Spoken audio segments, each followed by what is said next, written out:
अखिलेश की शूद्र पॉलिटिक्स से सपा में मच गया घमासान। पार्टी के सवर्णों में आया उबाल तो अखिलेश ने बदल दी अपनी चाल, फिर सवर्णों के आगे टेक दिया माथा। एक कहावत है, दुबे जी गए थे चौबे बनने और छब्बे बनकर वापस आ गए। बेचारे अखिलेश भैया गए तो थे शूद्र बनने, लेकिन आखिरकार टीका लगवा कर वापस लौटना ही पड़ा। अब उन्हें समझ में नहीं आ रहा कि आखिर किसको समझाएं कि वो किसके साथ हैं। अखिलेश यादव का रामचरितमानस वाला दांव भी अब उल्टा पड़ता नजर आ रहा है।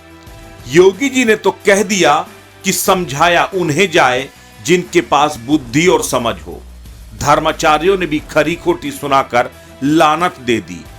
अब बेचारे अखिलेश यादव करें भी तो करें क्या, लौट के बुद्धू घर को आ गए। ये कहावत तो आपने सुनी होगी।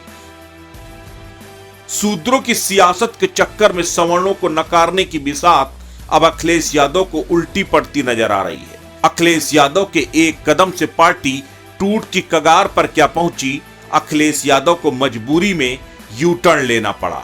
जिन सवर्णों को कार्यकारिणी में नकार दिया था, आखिरकार उन्हें वापस लेना पड़ा। अखिलेश यादव की हालत कुछ ऐसी हो गई है कि न खुदा ही मिला, न बिसाले सनम, न यहां के रहे न वहां के। सपा की दोधारी राजनीति की वानगी ये दो पोस्टर हैं। दोनों ही पोस्टर समाजवादी पार्टी के मुख्यालय के बाहर लगाए गए थे।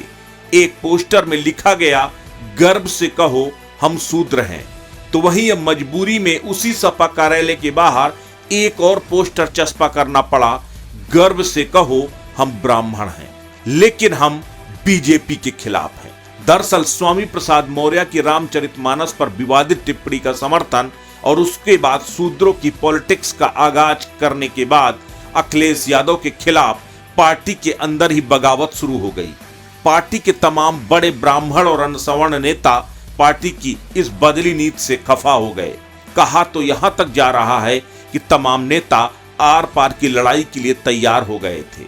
सबसे पहले पार्टी के मुख्य सचेतक मनोज पांडे ने रामचरितमानस का समर्थन करके अखिलेश की लाइन के खिलाफ बयान दे दिया। आग में घी डालने का काम तब हुआ जब अखिलेश यादव ने राष्ट्रीय कार्यकारिणी का ऐलान कर दिया और उसमें 15 राष्ट्रीय महासचिव में एक भी सवर्ण को जगह नहीं दी। उसके बाद पार्टी के बड़े क्षत्रिय नेता ओम प्रकाश सिंह ने एक शायरी के जरिए अपना दर्द बयां किया। ओम प्रकाश सिंह ने लिखा, ये अलग बात है मैंने कभी जताया नहीं, मगर तू ये ना समझ तूने दिल दुखाया नहीं। इस शायरी के वायरल होने के तुरंत बाद ओम प्रकाश सिंह ने ट्वीट तो डिलीट कर दिया, लेकिन जो टीस थी वो उसे छिपा नहीं पाए। कुछ इसी तरह प्रयाग की सपा नेता ऋचा सिंह ने भी स्वामी प्रसाद मौर्य के खिलाफ बगावत का बिगुल फूंक दिया। ऐसे वक्त में जब अखिलेश के खिलाफ असंतोष पनप रहा था, मजबूरी में अखिलेश यादव को यू टर्न लेना पड़ा और अब सपा की राष्ट्रीय कार्यकारिणी में संशोधन करते हुए अरविंद सिंह गोप, अभिषेक मिश्रा, अनु टंडन, तारकेश्वर मिश्रा और उन ओम प्रकाश सिंह को जिन्होंने शायरी के जरिए अपना दर्द बयां किया था, कार्यकारिणी में वापस लेना पड़ा। अब संशोधित लिस्ट में ब्राह्मण और ठाकुरों को भी जगह देकर सवर्ण समाज को साधने की कोशिश की गई है। अस्तित्व न्यूज के लिए लखनऊ से प्रवीण तिवारी की रिपोर्ट।